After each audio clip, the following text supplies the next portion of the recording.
Hello my dear student, मैं are के कुमार। आज की क्लास में अपन देखने वाले हैं जो अपने लास्ट की प्रीवियस 2 क्लासें देखी थी उन्हीं को अपन कंटिन्यू करते हैं। तो लास्ट की 2 क्लासों में अपन ने बात की थी जो अपने पास में पाचन तंत्र अपन ने स्टार्ट किया था और उसमें जो अपनी आहार नली थी उसके ऑर्गन्स की बात कर रहे थे। तो अपने लास्ट क्लास में देखा था कि अपन ने मुख पे बात की थी, उसके बाद में अपन ने ग्रास नली के ऊपर बात की। तो आज की क्लास में और जो आज का हमारा टॉपिक होने वाला है वो होने वाला है आमाशय, जिसको इंग्लिश में स्टोमच कहा जाता है। तो बिना देर किए करते हैं इसको स्टार्ट। देखो, बात करते हैं अपने पास में आमाशय की।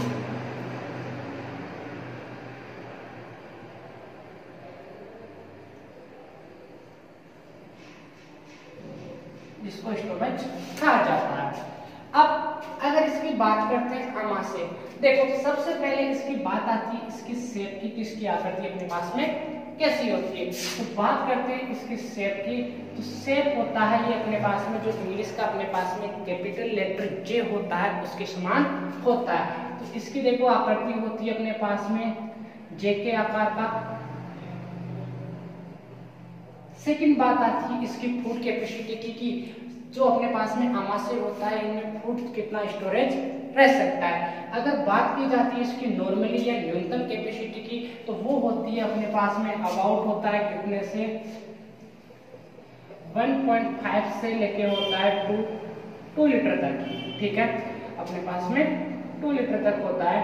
अगर इसी कैपेसिटी की अगर मैक्सिमम की बात की जाती है कि अधिकतम कितना हो सकता है, तो वो अपने पास में होता है कितना 3 से 4 लीटर। ये तो अपने पास में बात होती है इसके स्टोरेज की कि इसमें फूड कैपेसिटी की जो स्टोरेज होती है वो कितनी होती है। देखो आमाशय शेप होती है इसकी जे के आकार का। कैपेसिटी की बात करते हैं तो जो नॉर्मल होती है वो 1.5 से 2 लीटर होता है और मैक्सिमम की बात करते हैं तो 3 से 4 लीटर इसमें क्या होता है फूड का स्टोरेज होता है। थोड़ी इसकी डायग्राम की शेप के ऊपर डिटेल से थोड़ा नजर डालते हैं तो कुछ ये इस प्रकार से अपने पास में होता है।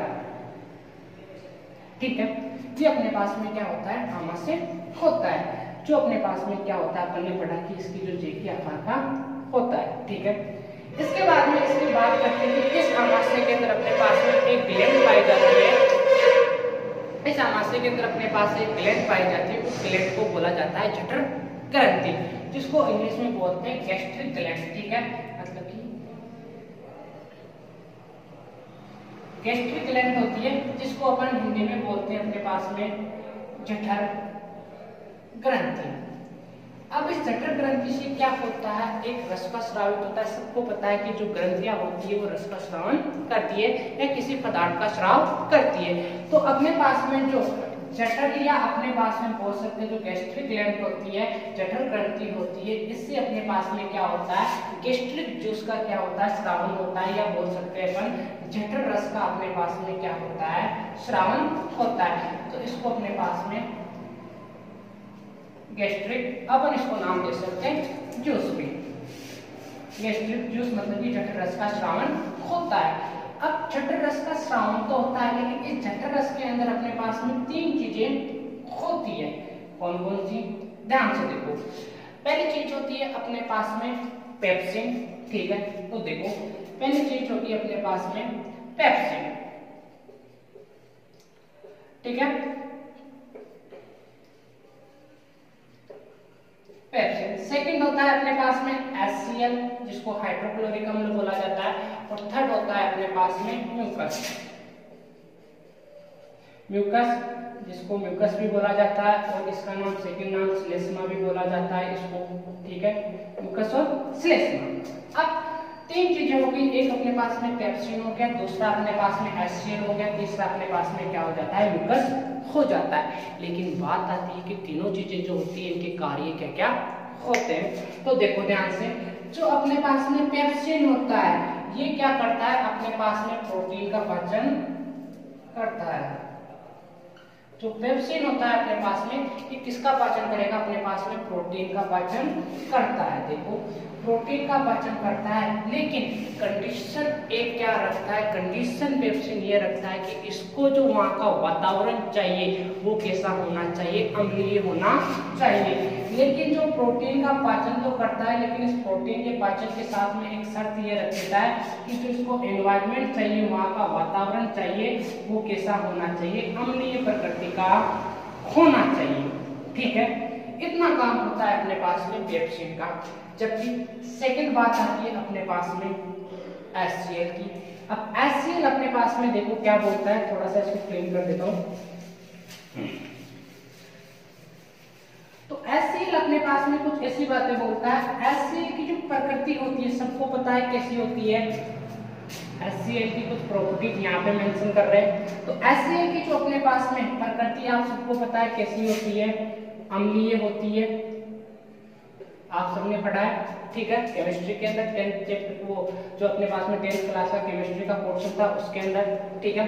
उसके बाद में जब अपने पास में प्रकृति इसकी कैसी हो गई, अम्लीय हो गई, एक बार इसकी नजर डाल लेते हैं इसके पीएच के ऊपर भी। तो जो HCl का जो अपने पास में पीएच होता है वो कितना होता है, 2.5 होता है, ठीक है। अब ये HCl क्या करता है, भोजन को अम्लीय प्रकृति प्रदान करता है। क्या करता है, अपना जो भोजन होता है उसको क्या करता है, अम्लीय प्रकृति प्रदान करता है। अब अम्लीय प्रकृति तो इसने प्रदान कर दी, लेकिन अब इस अम्लीय प्रकृति का कार्य क्या होता है, ये HCl का कार्य क्या होता है, हमारे जो भोजन में उपस्थित अपने पास में हानिकारक सूक्ष्म जीव जो होते हैं, भोजन में उपस्थित जो हानिकारक अपने पास में क्या होते हैं, सूक्ष्म जीव होते हैं, ये क्या करता है, उनको मार देता है। या बोल सकते हैं अपन की भोजन की हानिकारक सूक्ष्म जीवों से क्या करता है, सुरक्षा करता है। ठीक है, अब इतनी बात तो हमारी हो जाती है, लेकिन जो थर्ड आता है अपने पास में म्यूकस, जिसको श्लेष्मा कहा जाता है।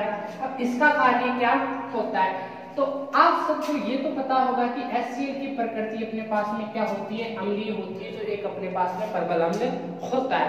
अब अपने पास में प्रबल अम्ल तो होता है, लेकिन ये अपने पास में जो आमाशय होता है, ये क्या होता है, एक मस्कुलर ऑर्गन होता है, जो क्या करता है, मांसपेशियों से बना हुआ होता है। अब ये जो मस्कुलर जो ऑर्गन अपने पास में आमाशय है, इसकी जो झिल्ली होती है या अपन बोल सकते हैं जो भित्ति होती है, वो भी किसकी होती है, मांसपेशियों से मिलकर बनी हुई होती है, एक झिल्ली टाइप में होती है। तो बात अपने पास में क्या होती है कि HCl जो होता है, क्या इसकी झिल्ली जो होती है इसको नुकसान पहुंचा सकता है? हाँ, तो श्योर जरूर पहुंचा सकता है, क्योंकि इसकी प्रकृति क्या होती है, अम्लीय होती है। तो इस अम्लीय प्रकृति की सुरक्षा के लिए फिर क्या किया जाता है, आमाशय के द्वारा क्या होता है, म्यूकस का स्राव किया जाता है। अब म्यूकस जो होता है, इसके चारों तरफ जो आमाशय का जो आंतरिक स्तर होता है, ठीक है, ऊपर मेंशन कर रहे हैं म्यूकस को, इसका जो आंतरिक अपने पास में स्तर होता है, इसके चारों ओर क्या कर लेता है, आवरण बना लेता है, जिससे क्या होती है, आमाशय के आंतरिक स्तर की सुरक्षा होती है। सुरक्षा किससे होती है, वो अपने पास में HCl से होती है। देखो एक बार आपस से डायग्राम में थोड़ा सा देखते हैं, कुछ इस प्रकार से अपना आमाशय था, ठीक है। इसके इस प्रकार से चारों तरफ क्या करता है, म्यूकस की लेयर बन जाती है, जो क्या करती है, अपने पास में जो HCl होती है इससे इसकी सुरक्षा करती है। ये आपकी उस 10th क्लास का पाचन तंत्र का टॉपिक है, जिसके अंदर आमाशय की क्या होती है, अहम भूमिका होती है, जिसको अपन ने कुछ देखा। एक बार वापस से रिवाइज करते हैं। देखो आमाशय होता है, जिसकी आकृति होती है वो जे के आकार की होती है। इसके अंदर जो फूड की कैपेसिटी स्टोरेज की होती है वो न्यूनतम होती है अपने पास में 1.5 से लेकर 2 लीटर, मैक्सिमम होती है अपने पास में 3 से 4 लीटर, ठीक है। उसके बाद में अपन ने बात की कि आमाशय के अंदर क्या होती है, जठर ग्रंथि होती है, जिसको गैस्ट्रिक ग्लैंड भी बोला जाता है। इस जठर ग्रंथि से क्या होता है, गैस्ट्रिक जूस मतलब कि जठर रस का स्राव होता है, और जठर रस से 3 चीजें बनती है अपने पास में, पेप्सिन, HCl और म्यूकस, जिसको श्लेष्मा नाम देते हैं। पेप्सिन क्या करता है, प्रोटीन के पाचन में मदद करता है, लेकिन कंडीशन ये रखता है कि इसको जो एनवायरनमेंट चाहिए, वातावरण चाहिए, वो कैसा होना चाहिए, अपने पास में अम्लीय होना चाहिए। बाद में अपने पास में HCl आता है जो क्या करता है वहां पे अपने आमाशय के अंदर भोजन को अम्लीय प्रकृति प्रदान करता है। तो पेप्सिन की जो कंडीशन थी, जो शर्त थी, वो क्या होती है, कंप्लीट होती है। तो यहाँ से अम्लीय वातावरण तो उसको मिल जाता है, लेकिन जो HCl होता है वो क्या करता है, भोजन से हानिकारक सूक्ष्म जीवों को भी मार देता है, या बोल सकते हैं भोजन की हानिकारक सूक्ष्म जीवों से क्या करता है, सुरक्षा प्रदान करता है। अब जो HCl के बाद में आता है म्यूकस। म्यूकस का क्या कार्य होता है, ये जो आमाशय का जो आंतरिक स्तर होता है उसकी HCl से क्या करता है, सुरक्षा प्रदान करता है। ये कुछ आपके पास में छोटा सा टॉपिक था आमाशय का जो कंप्लीट होता है। अगर आपको टॉपिक समझ में आया हो और अच्छा लगा हो तो लाइक एंड शेयर करना ना भूलें। थैंक यू, धन्यवाद।